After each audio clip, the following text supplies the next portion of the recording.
ओम नमः सिद्धेभ्य नमो अर्हन्ताणं नमो सिद्धाणं नमो आयर्याणं नमो वज्झायाणं नमो लोये सव्यसाहूणं नमः समयसाराय स्वानुभूत्या चकासते चित्स्वभावाय भावाय सर्वभावान्तरच्छदे अनन्तधर्मणस्तत्त्वं पश्यन्ति प्रत्यगात्मनः अनेकान्तमयी मूर्ति नित्यमेव प्रकाशताम् वन्दितु सर्वसिद्धे ध्रुवमचलमलोभमं गतिं पत्ते वोच्छामि समय पावुड मिणिमोसुय केवली वंदा। आत्मख्याति टीका में समागत आचार्य अमृतचंद्र विरचित कलशों के पांडे राजमल जी की टीका के ध्यानाकर्षक बिंदुओं पर अपन ने चर्चा करने का संकल्प किया है। 12वें कलश के एक दो बिंदुओं पर आज अपन चर्चा करेंगे। उसके पहले से लेकर 12वें कलश तक का जो कलश के नीचे हिंदी पद्यानुवाद है उसका सभी लोग पाठ करते हैं। इसमें आया क्या? अभी नहीं आया।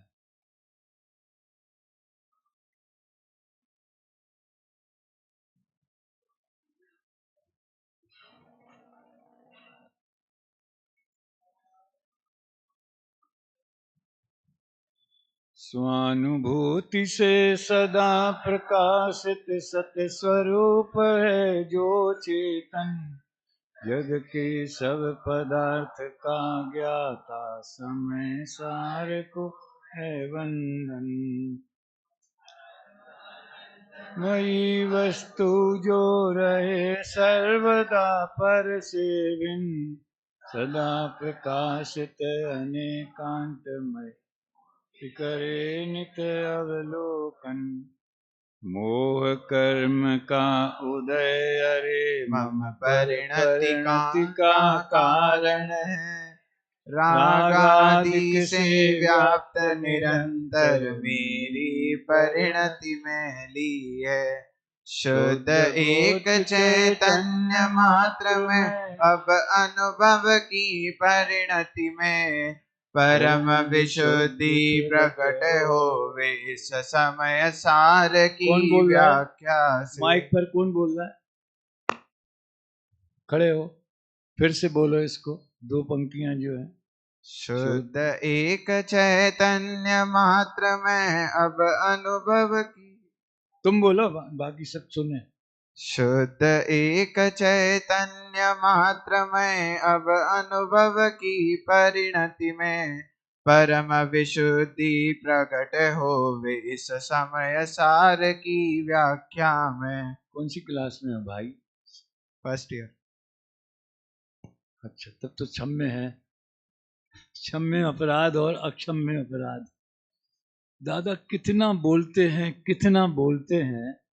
अभी कुछ दिन पहले ही मैंने उनके प्रवचन में सुना कि छोटी और बड़ी का फर्क उन्होंने जो रिकॉर्डिंग करवाते थे उसमें भी बहुत मेहनत करी, लेकिन हार के उन्होंने हार ही मान ली। बोले भैया जो है, लेकिन आप लोगों के सामने तो हार नहीं मानना चाहिए। अब मैं अकेला बोलता हूँ, सुनना ध्यान से है। शुद्ध एक चैतन्य मात्र में अब अनुभव की परिणति में परम विशुद्धि प्रकट होवे इस समय सार की व्याख्या से। आया फर्क? अब बोलो। शुद्ध एक चैतन्य मात्र में अब अनुभव की परिणति में परम विशुद्धि प्रकट हो इस समय सार की। भैया सब लोगों के लिए है ये, प्रायः ये है।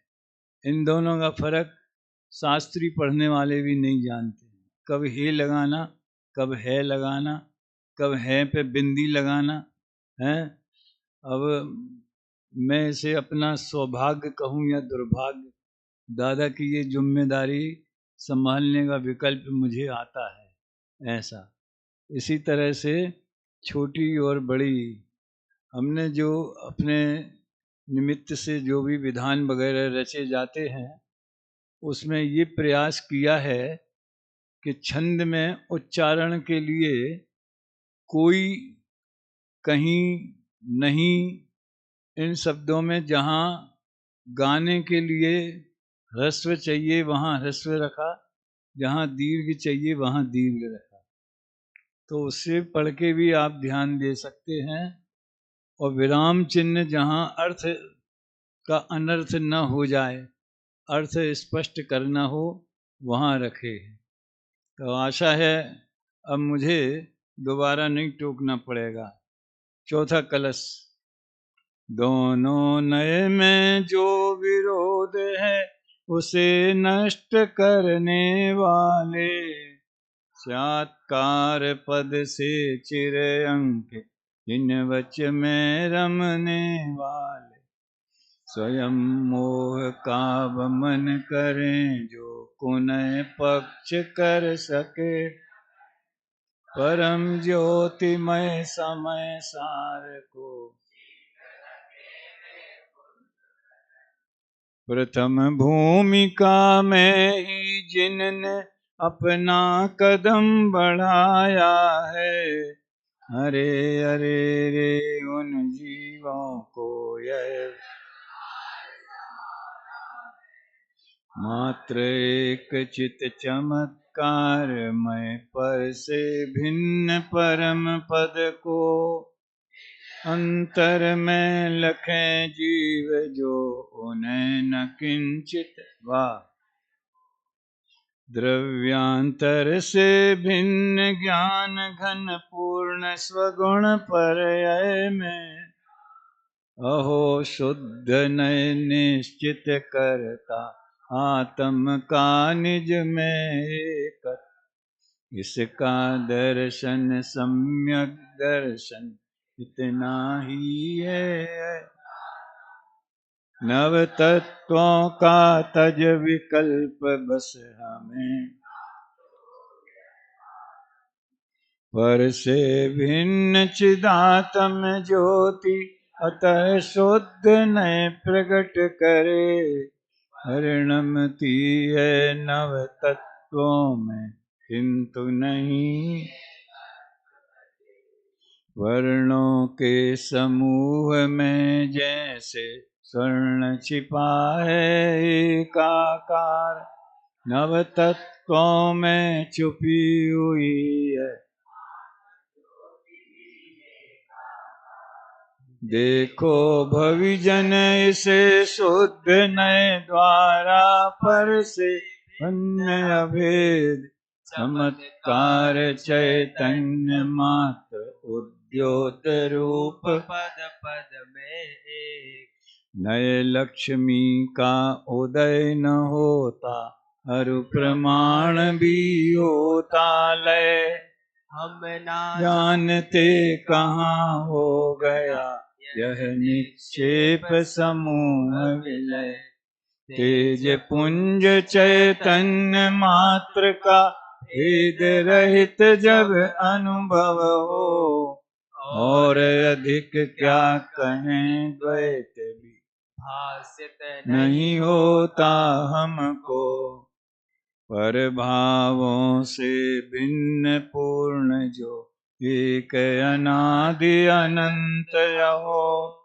निर्विकल्प आत्म दिखलाता उदित हुआ नय शुद्ध कहो, अरे जगत के भव्य प्राणियों मोह भाव का नाश करो, जो है सदा प्रकाशित सर्व अवस्थाओं में उसे लखो, जिसमें ये राग आदि विभाव प्रतिष्ठित नहीं हो सकते हैं, ऊपर ऊपर तिरते हैं, उसका ही तुम अनुभवन करो। यदि कोई बुध तीन काल का बंद स्वयं से भिन्न लखे, मोह रोक कर बल पूर्वक निज अंतर में अभ्यास करे। अनुभव गम्य हो महिमामय आत्म सदा विराजित है। कर्म कलंक पंक से विरहित देव स्वयं वह शाश्वत है। कर्म कलंक पंक से विरहित देव स्वयं वह शाश्वत है।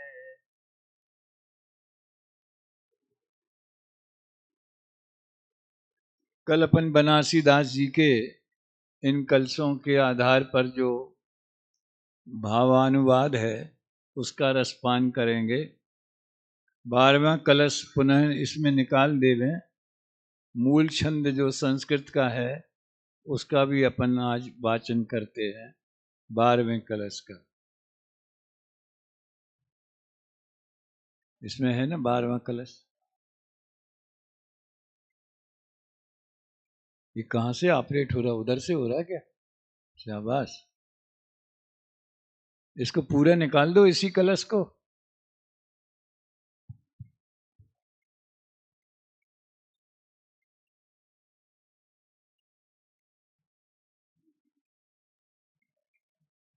स्थगित करें। चलो मैं पढ़ता हूं, आप सुनना। भूतं भान्तं भूतमेव रभसान् निर्भिद्य बन्धं सुधी यद्यन्तः किल कोऽप्यहो कलयति व्याहत्य मोहं हठात्। आत्मात्मानुभवैकगम्य महिमा व्यक्तोऽयमास्ते ध्रुवम् नित्यं कर्म कलंक पंक विकलो देव स्वयं शाश्वत। इस कलश में भी आचार्य देव ने कर्म कलंक पंक से विरहित जो नित्य है, यानी सदा काल कर्म कलंक पंक से विरहित है। और कर्म कलंक पंक का मतलब द्रव्य कर्म, भाव कर्म, नो कर्म, जिनके बारे में कल ये कहा गया था कि ये आत्मा की पर्याय में तो हैं लेकिन स्वरूप में शोभा नहीं देते। बीच में एक बात और कहनी थी जिसके लिए दादा बहुत टोकते हैं।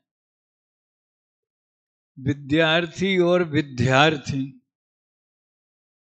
विद्यालय और विद्यालय। अब वो एक संस्कृत के कवि का, विद्वान का उदाहरण देते थे, वो मैं यहाँ नहीं दोहराऊंगा, कभी मौका आएगा तो कह भी दूंगा। उसको ऐसा लगता था कि जब आप जरा सी भी गलती कोई विद्वान लोग करें तो जैसे कांटा चुभता है वैसा दर्द होता है। दादा को भी होता था, मुझे भी होता है। हमारे बहुत से साथी अच्छे वक्ता हैं, अच्छे अभ्यासी हैं, लेकिन वे विद्यालय ही बोलेंगे, विद्यालय नहीं बोलेंगे। तो हम लोगों का काम है टोकते जाओ, टोकते जाओ, टोकते जाओ। तुम लोगों का काम है सुनते जाओ, सुनते जाओ, सुनते जाओ। जो पात्र जीव हैं वे अभ्यास, इसमें कोई कठिन बात नहीं है। विद्यालय और विद्यालय में अंतर समझना कोई कठिन बात नहीं है। थोड़ा सा आप बुद्धि पूर्वक अभ्यास करो और अपने मित्र को कह दो, यार जब मैं विद्यालय बोलूं तो तुम टोक देना, 2-4 दिन में ही सुधर जाओगे। नहीं तो विद्वानों की सभा में आज तो हम सब कुछ बातें अपने किले में बैठ के करते हैं, लेकिन ये जो है ना, ये प्रसारक, ये हमको खुला मंच प्रदान करता है।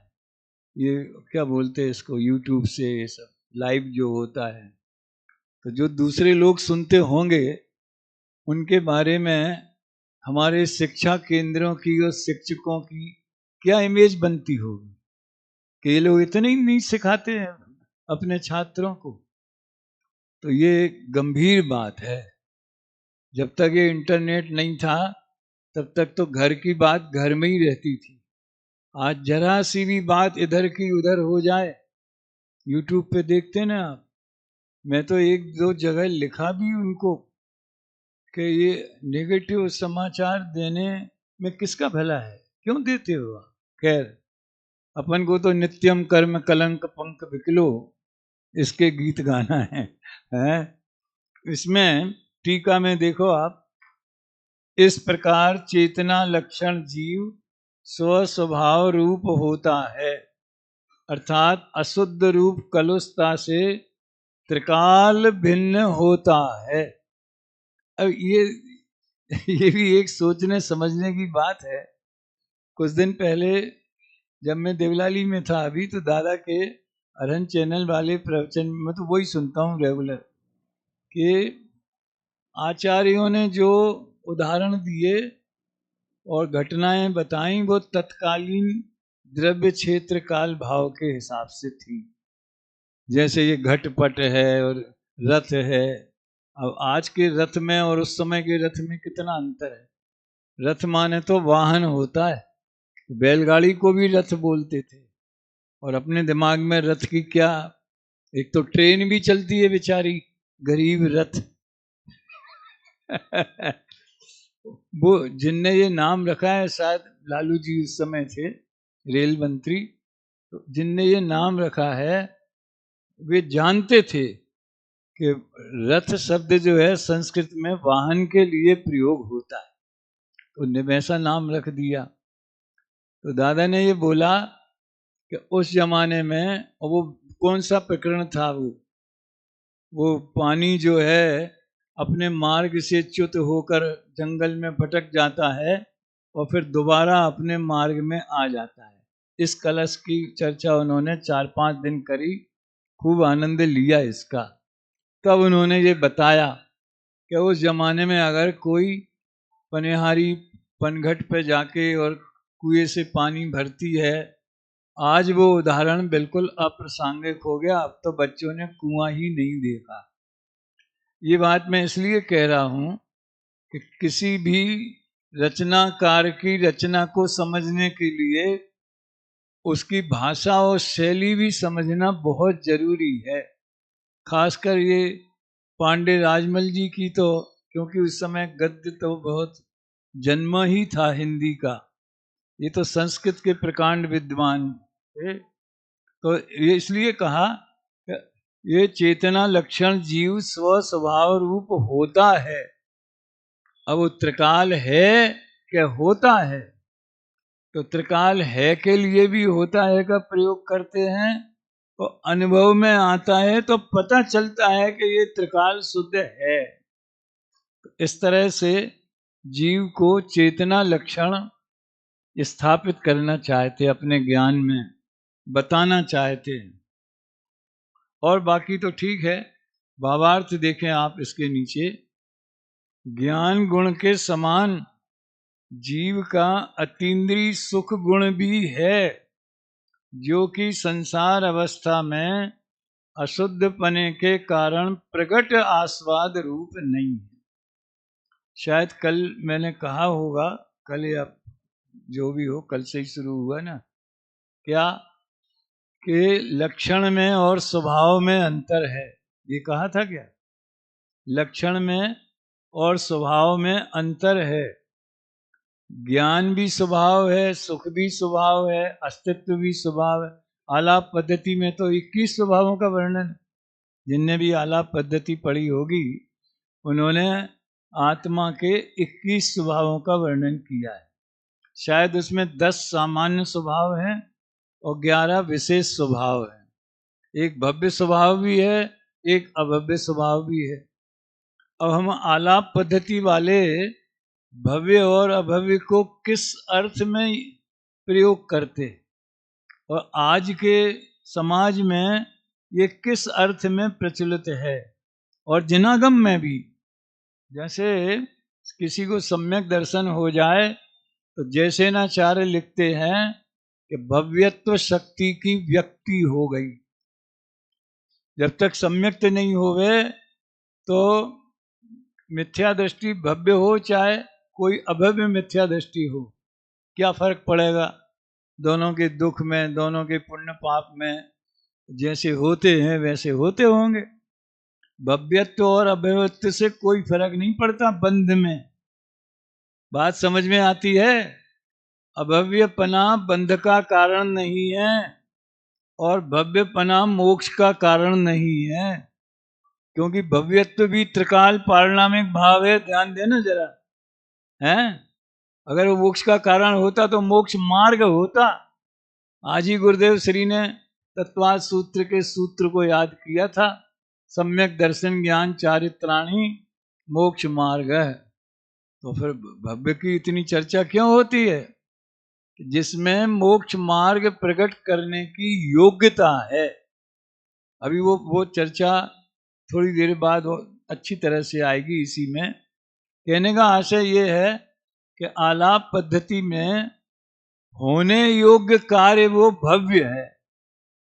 तो आत्मा में एक भव्य स्वभाव है, यानी जो पर्याय होने योग्य है वो होवे, ऐसी उसमें योग्यता है।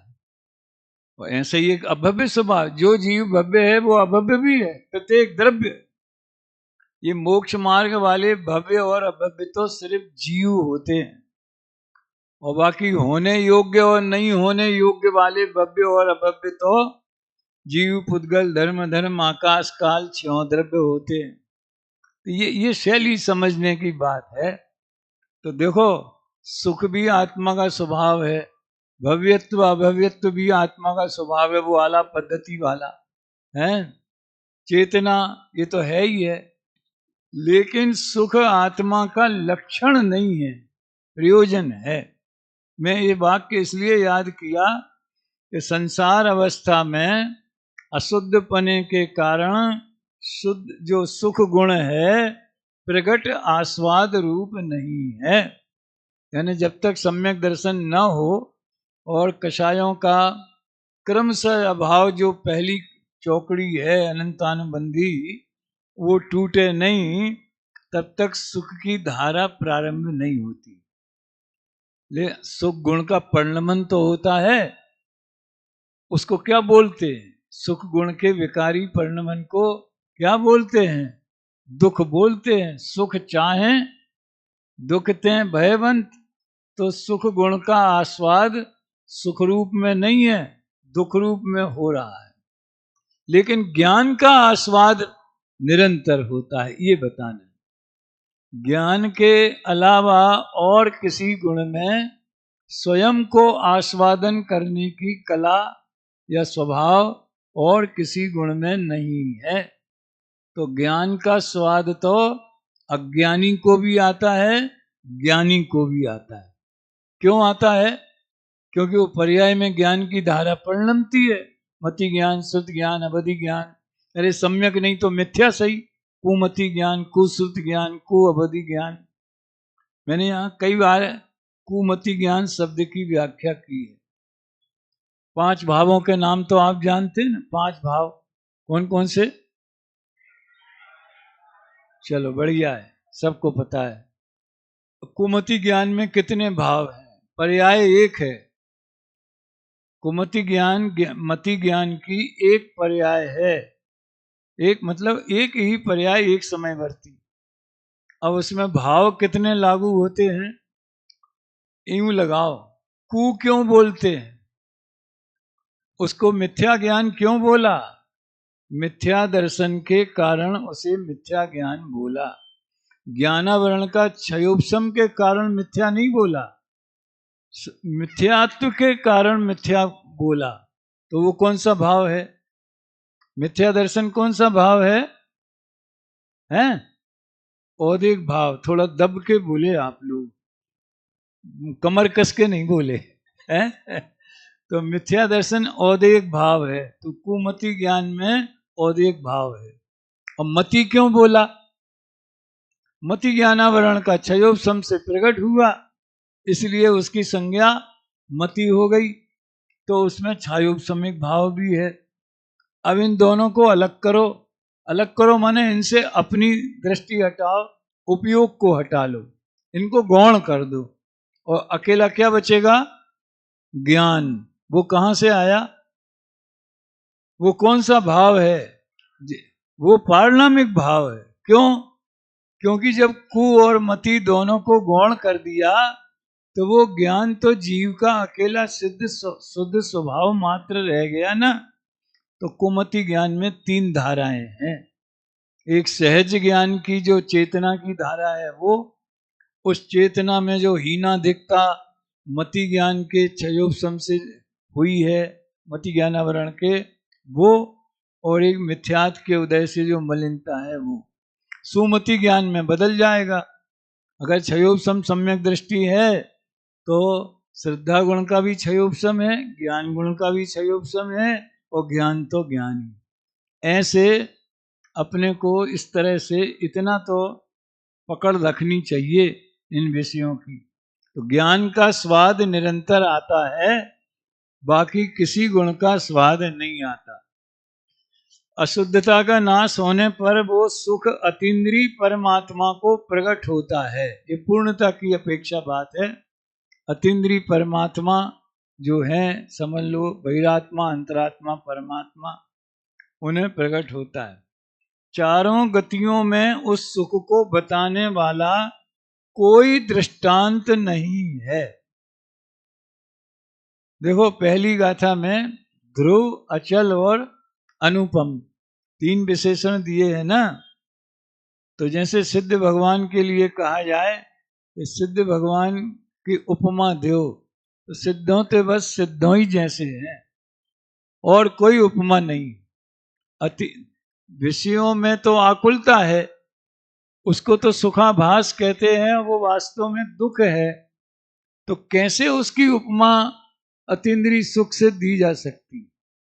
इसलिए कोई पूछे अगर कि आप इतने आत्मानुभूति के गीत गाते हो, इतनी सब बातें करते हो, तो जो सुख प्राप्त होगा या सिद्धों में जो अतीन्द्रिय सुख है वो कैसा होगा?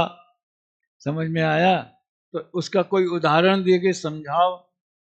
तो हम तो उदाहरण दे देते हैं, लेकिन वो तुलना हो नहीं सकती।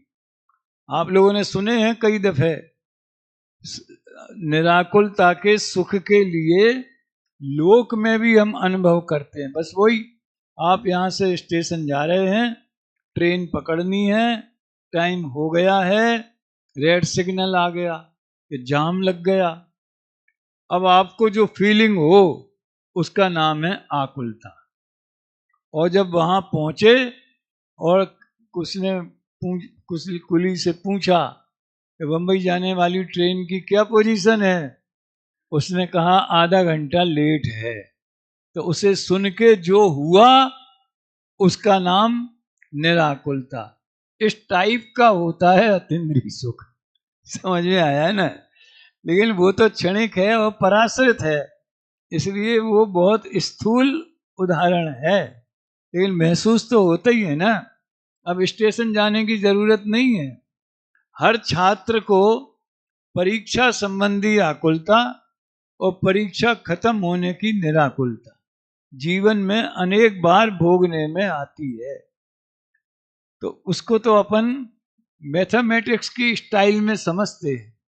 एक आकुलता क्षण भर के लिए मिट गई तो उसमें जीव निराकुल जैसे सुख का अनुभव कर लेता है। तो जहां एक भी आकुलता नहीं है और अनंत काल तक एक भी आकुलता नहीं रहेगी, वो सुख कैसा होगा इसका सहज ही हम ज्ञान कर सकते, अनुमान कर सकते। देखो, शायद कल शाम को मैंने कहा था, ये 7 तत्वों को जानना प्रयोजन भूत क्यों है, ये बात कल शाम को आई थी। मोक्ष को जानना प्रयोजन भूत क्यों है?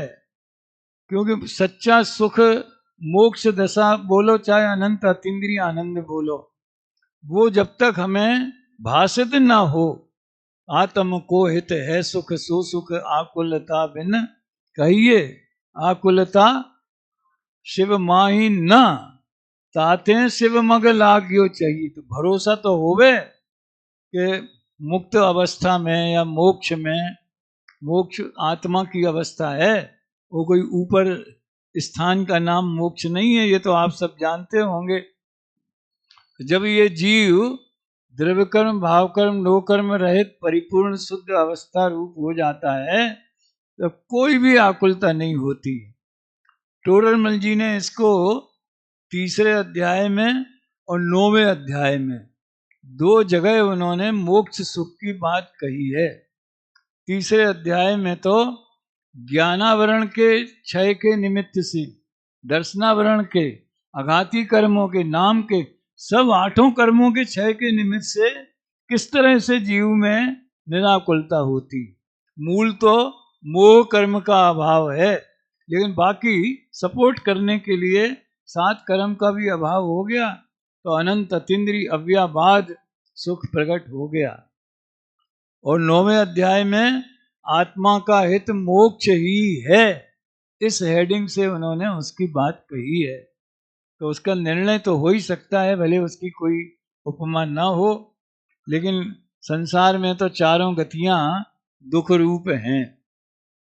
तो उस जाति का सुख संसार में भी प्रकट होता है। सम्यक दृष्टि जीवों को, श्रावकों को विशेष होता है, मुनियों को और उग्र होता है, क्रमशः बढ़ता जाता है। ये मोक्ष सुख की बात हुई। अब मूल एक और बात बतानी है, इसका भावार्थ देखिए आप, जो कई जगह इसमें ये बात आती है। इसका भावार्थ नेक्स्ट पेज वाला भावार्थ है। अनादि काल का मिथ्या दृष्टि जीव ही काल लब्धि प्राप्त होने पर सम्यक्त्व ग्रहण करने के पूर्व अंतर मुहूर्त में 3 करण करता है। अब बस इतने ही आप समझ लो। कल प्रवीण जी जब पढ़ा रहे थे तो बाद में मेरी उनसे थोड़ी 2 मिनट के लिए भेंट भी हुई। उनने ये तो बड़ा समझ लो जानने का विषय है, और उस विषय को जानने से भी अपना ज्ञान पैना होता है, निर्मलता बढ़ती है, लेकिन वो उलझने और अटकने योग्य नहीं है, ये बात पक्की है। समझ में आया? उसमें स्यादवाद दृष्टि से उपादेयपना है। अगर हमारी बुद्धि का व्यवसाय इतना पैना है, अगर हमें इतना समय है और इतना, हम जैसे आप लोगों के लिए तो वही एक समझ लीजिए अभ्यास करने की चीजें हैं इस उम्र में। तो 11 शर्तें बताई थी, है ना? ये पहली शर्त है, काल लब्धि प्राप्त होने पर सम्यक्त ग्रहण करने के पूर्व। ये तो समझ लो वो 3 करण वाली तो अंतिम शर्त है, जो कि गारंटेड है। ये 3 करण में पहुंच गया फिर पीछे नहीं आएगा। आज गुरुदेव श्री ने एक बहुत बढ़िया उदाहरण दिया, वो एक करण में भी फिट होता है और जिस प्रयोजन से उन्होंने उदाहरण दिया उसमें भी फिट होता है। गुरुदेव ने किस प्रसंग में उदाहरण दिया? उदाहरण क्या था पहले ये सुन लो। बेसन के या आटे के लड्डू बनाए, और अकेले आटे के तो बनते नहीं है, उसको सेंक करके उसमें घी डाला। अब लड्डू में जो घी चला गया वो घी निकाल के दोबारा पूरी नहीं तली जा सकती, ये कहा था, ध्यान है? लड्डू में जो घी चला गया वो घी, अब बच गए इतने सारे लड्डू, अब कौन खाएगा? एक काम करो, इनका घी निकाल लो और उसको दूसरे काम में ले लो। ये संभव नहीं है। कोई बता सकता है ये उदाहरण किस चीज के लिए दिया? शाबाश, बोल भाई।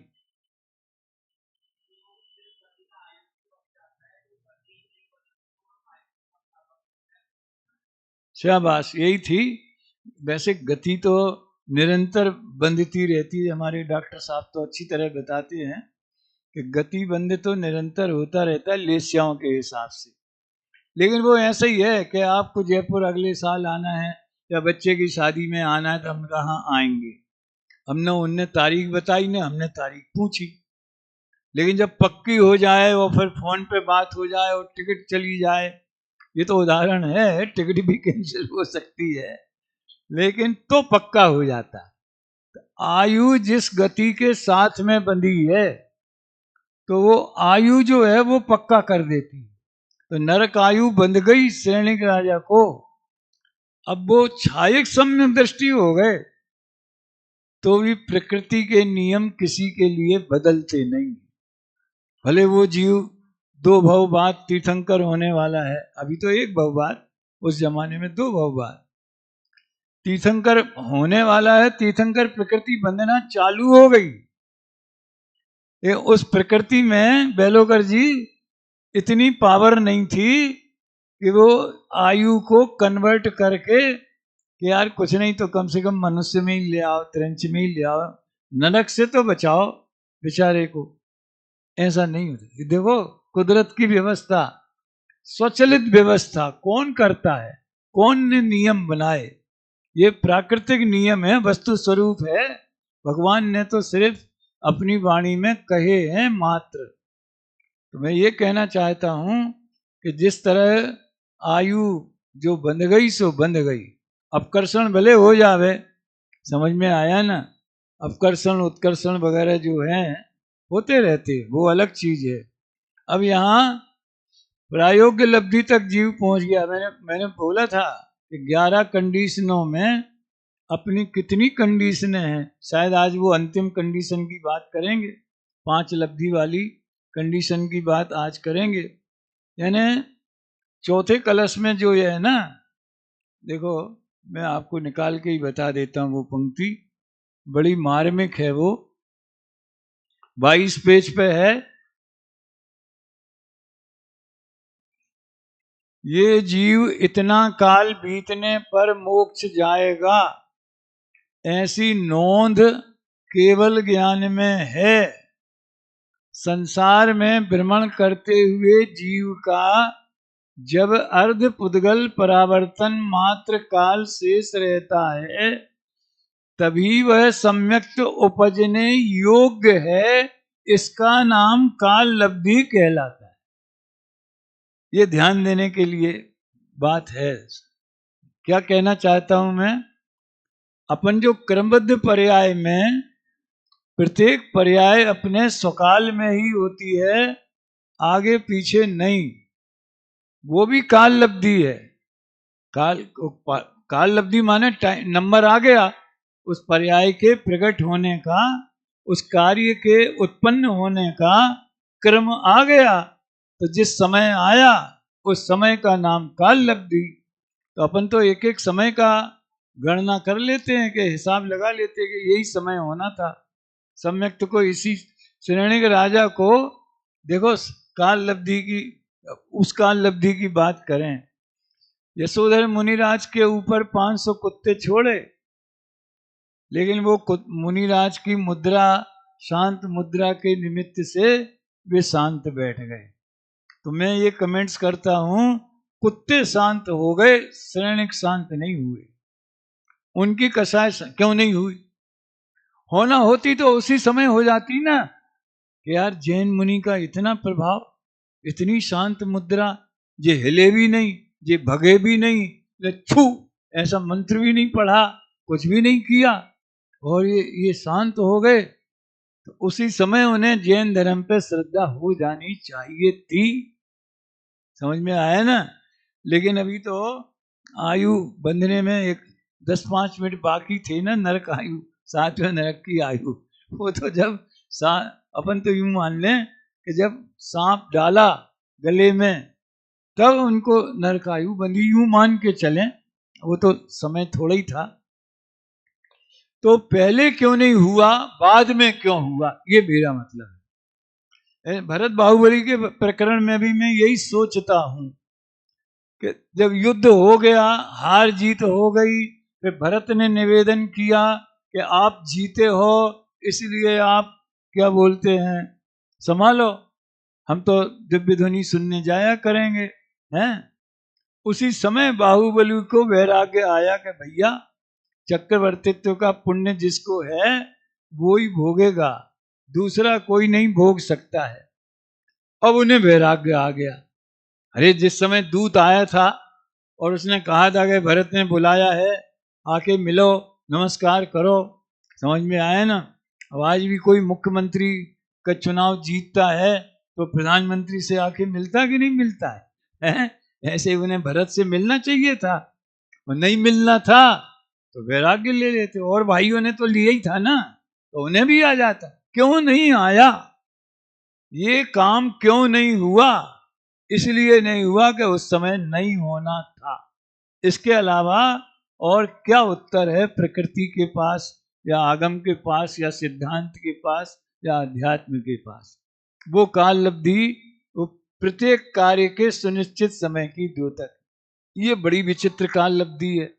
फिर से पढ़ता हूं, संसार में भ्रमण करते हुए जीव को जब अर्ध पुद्गल परावर्तन मात्र काल शेष रहता है तभी वह सम्यक उपजने योग्य है।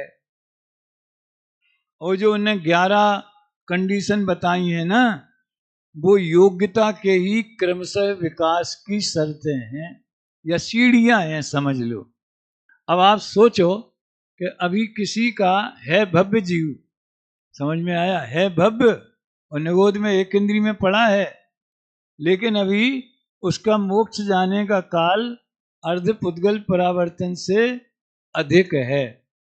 प्रवीण जी ने बोला था अर्ध पुद्गल परावर्तन मतलब 1 घंटे का आधा घंटे हो गया, साल भर का 6 महीना हो गया। ऐसा नहीं है, उसमें भी असंख्यातों सागर चले जाते हैं, कोई मामूली बात नहीं है। लेकिन एक सीमा रेखा तो बन गई, एक लिमिट तो हो ही गई ना आखिर। तो श्रद्धा गुण था कि नहीं उसके पहले? आत्मा अनादि का है तो उसका श्रद्धा गुण भी अनादि का है, तो क्यों नहीं थी योग्यता? अब वो योग्यता क्यों नहीं थी, अब क्यों योग्यता आ गई?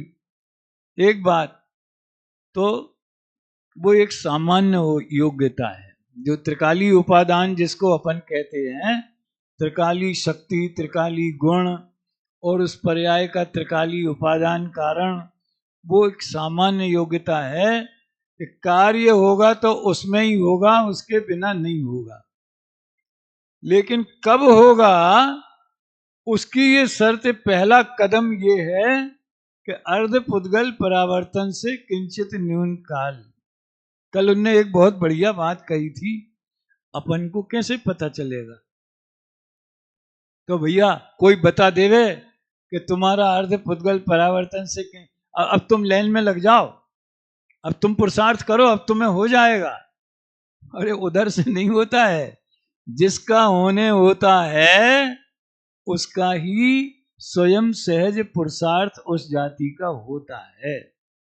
समझ में आया ना? तो ये तो जबकि बहुत लंबा काल है, अर्ध पुद्गल परावर्तन काल मात्र शेष रहता है, तभी वह सम्यक उपजने योग्य है।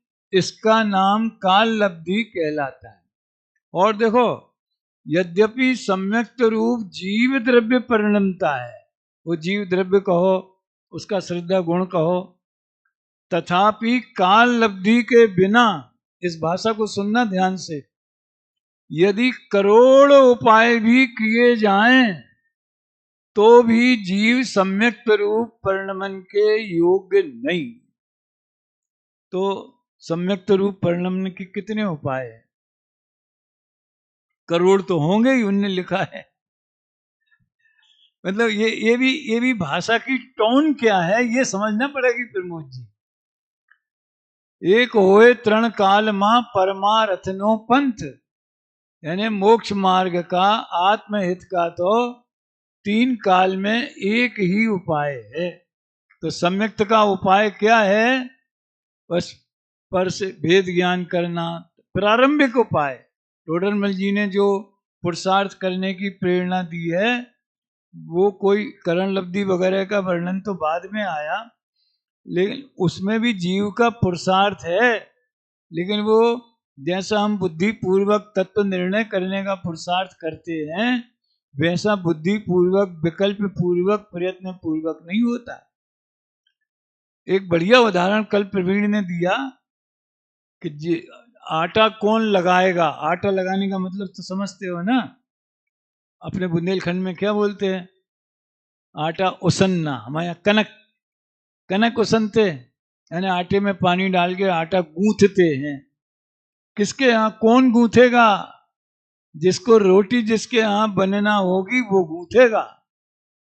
तो लक्ष्य रोटी बनने का निर्णय हो गया, अब आटा गूंथने का चालू हुआ। समझ में आया ना? ये काय के लिए दिया था? करण लब्धि किसको आएगी? जिसको सम्यक्त होने का काल अति आसन्न, अत्यंत निकट, सेकंडों में। समझ में आया ना? सम्यक्त होने का काल आ गया है उपसम सम्यक्त का, वो करण लब्धि में पहुंचेगा ही पहुंचेगा। तो एक ही उपाय है करण लब्धि का। क्या उपाय है? गुरुदेव ने कल जो बात कही वो मुझे बड़ी प्यारी लगी। सम्यक दर्शन को कारण कहा, सम्यक ज्ञान को कार्य कहा। ये तो एक सम्यक दर्शन के बिना ज्ञान नहीं होता, ये अनिवार्यता जान करके कारण कहा है। नहीं तो ज्ञान अपनी योग्यता से सम्यक बना है। बात समझ में आती है? हैं? एक गुण दूसरे गुण को तो कुछ कर नहीं सकता ना। तो सम्यक दर्शन ने ज्ञान को सुधार दिया, उसे सम्यक बना दिया। ये तो एक समझ लो पराश्रित निरूपण है, और इसे अपन सद्भूत व्यवहारने का कथन कह सकते हैं। सद्भूत व्यवहारने का, ठीक है। अभेद विवक्षा में कहें तो सम्यक होते ही सम्यक ज्ञान हो गया, और भेद विवक्षा में कहें तो सम्यक कारण है और ज्ञान कार्य है। मुझे तो इसमें कहना क्या है, करण लब्धि भी कार्य है, तत्व निर्णय भी कार्य है? तो ये सभी कार्य भी है ना आखिर। फिर भी इनकी जो पर्यायों की श्रृंखला है और जो हमारा डेस्टिनेशन है, यानी सम्यक दर्शन हमारी मंजिल है, तो उससे लगती हुई पर्यायों को कारण कहने का व्यवहार है। निमित्त को कारण कहने का व्यवहार है, वो तो असद्भूत व्यवहार हो गया। लेकिन पूर्व पर्याय को कारण कहना भी सद्भूत व्यवहार ने का कथन है। तो इस तरह से ये करोड़ उपाय किए जाएं तो भी, इसका मतलब क्या है? इसका मतलब ये है अपने विकल्पों में जीव कुछ भी सोचता रहता है कि इनकी पूजा करेंगे, ये करेंगे, ये शास्त्र पढ़ेंगे, ये करेंगे। जो भी सच्चे झूठे जो भी उपाय जिसकी समझ में आता है वो करता है, वो कोई भी उपाय नहीं है। इन्हीं टोडरमल जी ने एक और बात सुनो,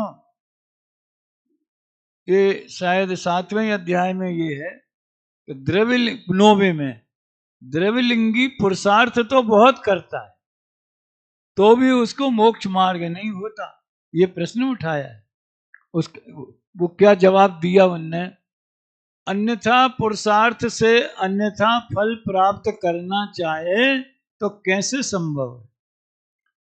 यानी 11 अंग 9 पूर्व का क्षयोपशम ज्ञान और शुक्ल लेस्या जितना उज्जवल, मेरे ख्याल से मिथ्या दृष्टि को इससे ऊंचा स्वभाव नहीं होता, क्योंकि इसी के बल पे वो ग्रेवक जाता है।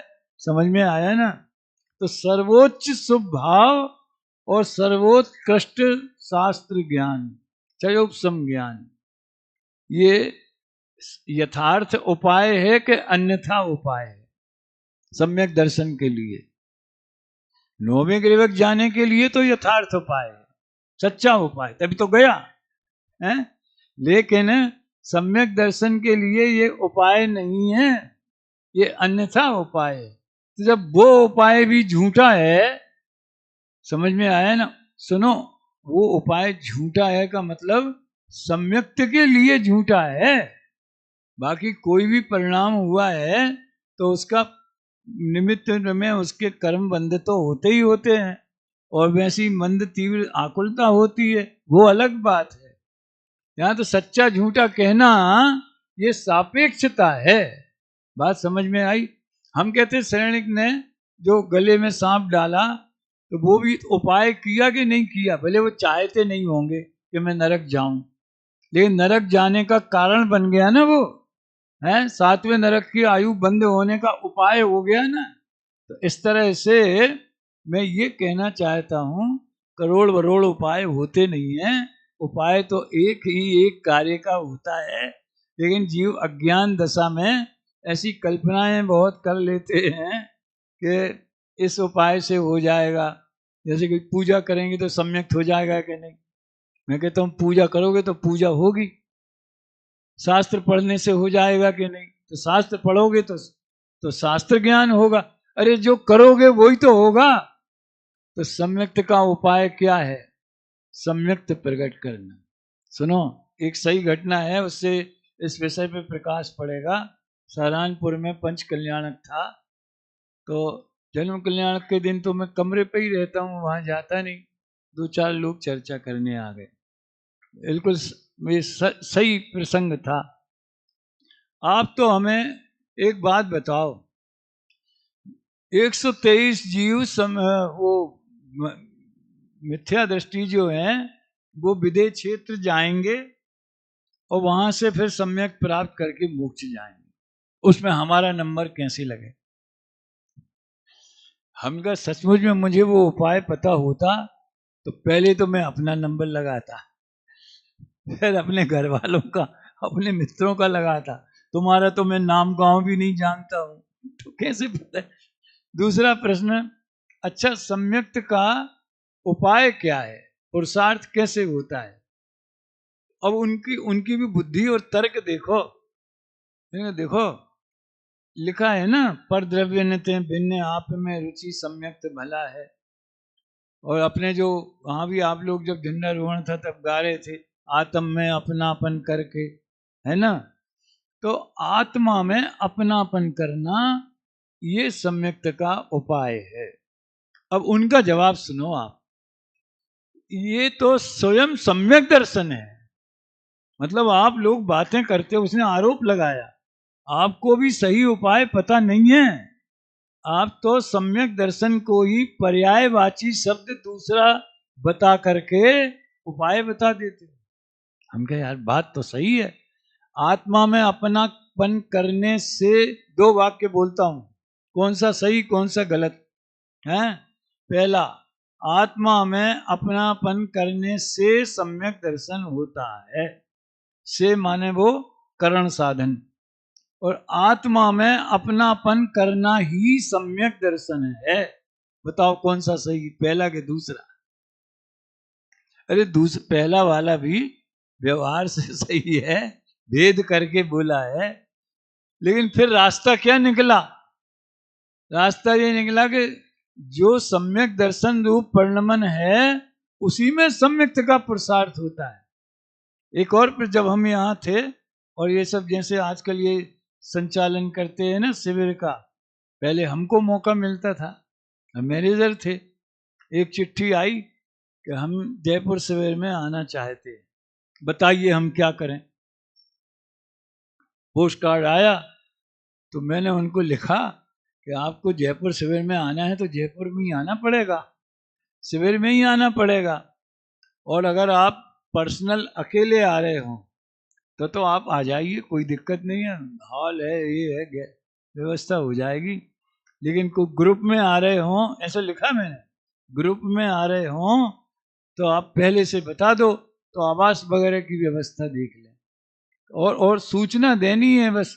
आने शिविर में आने के लिए तो आना ही पड़ेगा, वही उपाय है शिविर में आने का।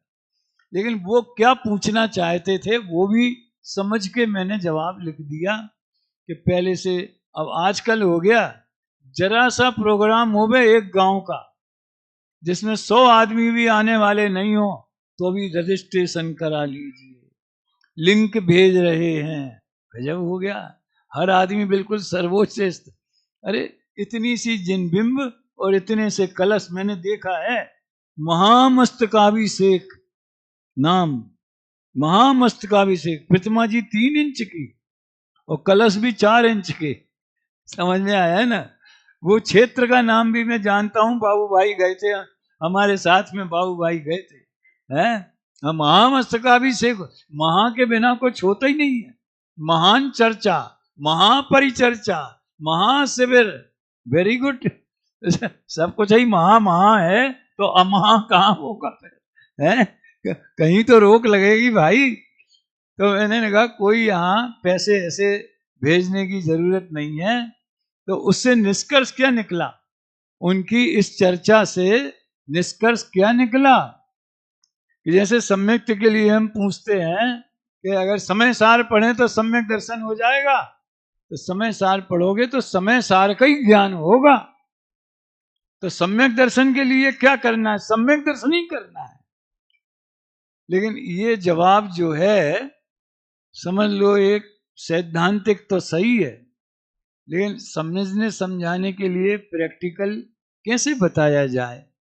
इसलिए टोररमल जी ने पूर्व भूमिका लेकर के क्या बोलते हैं, इसका तुम्हारा बुद्धि पूर्वक पुरुषार्थ तो तत्व निर्णय करना है। तत्व विचार, उसकी महिमा बता दी। देखो तत्व विचार की महिमा, ये भी बता दिया, उदाहरण भी दे दिया कि पहले पुत्र रत्न की प्राप्ति को बड़ा सौभाग्य माना जाता था, आज भी माना जाता होगा। तो जिसको पुत्र रत्न चाहिए क्या करे, विवाह आदि कार्य करे, हैं, और फिर होना योग्य हो गए तो होगा, और जब होने योग्य होगा जब होगा, और जैसा पुत्र होना होगा वैसा होगा। तुम चाहो कि शास्त्री पैदा हो जाए, कि नेता पैदा हो जाए, कि डॉक्टर पैदा हो जाए, वो अपना पैकेज लेकर के आएगा, अपने कर्मों का पैकेज जो है ना वो लेकर के आएगा। ये इस पे मुझे बहुत ध्यान दिलाना था। काल लब्धि प्राप्त होने पर सम्यक्त ग्रहण, वापस आ गया 38 पेज पर में, सम्यक्त ग्रहण करने के पूर्व अंतर मुहूर्त में 3 करण करता है। यानी सुनो, सम्यक्त भी काल लब्धि आने पर होता है, करण लब्धि भी काल लब्धि आने पर होती है। तो उसके पहले प्रायोग लब्धि में जो दादा ने बताया था कि रस बनता है और अनुभाग, सब कार्य अपने अपने स्वकाल में होते हैं। अब रहा सवाल पुरुषार्थ का, तो जिस समय कार्य होगा उसी समय पुरुषार्थ भी होगा। ये अब इसका प्रसंग तो नहीं है, लेकिन सारी दुनिया में ये समस्या उठाई जाए, सब कुछ निश्चित है तो पुरुषार्थ का क्या होगा। तुमने समझा ही नहीं है, सब कुछ निश्चित है, पुरुषार्थ निश्चित नहीं है। हो गया। इस एक प्रति प्रश्न में 100 शंकाओं का समाधान है। जब भगवान ने सब कुछ देखा है तो हमारे हाथ में क्या रहा, तो जो तुम्हारे हाथ में है वो भगवान ने हाथ में ही देखा है। वास्तव में तो दादा का जो अंतिम सहजता समझ में आया ना, सहज परिणमन, सहज स्वीकृति वाला निर्भर होना, ये सही उपाय है। ये सारा तत्व निर्णय ज्ञान को निर्भर अनुभव करके अंतर में आने के लिए है। करने की भाषा के बिना पुरुषार्थ संभव नहीं है, उपदेश संभव नहीं है। क्या बोला? करने की भाषा के बिना उपदेश संभव नहीं है। इसलिए अभ्यास करो, विचार करो, मंथन करो, उसका रस, बाकी सब उसका रस पैदा होगा, वो होगा, वो उसको काल लब्धि पे, उसका टेंशन मत लो। ऐसे और भी अनेक, कल जो 13वां कलश आएगा उसमें आत्मानुभूति और ज्ञानानुभूति, तो अनुभूति में ज्ञान का क्या रोल है, ये प्रकरण के 1-2 बिंदु अपन लेंगे। अभी यहीं विराम लेते। शुद्ध स्वरूप अविनाशी हो आत्म स्वरूप।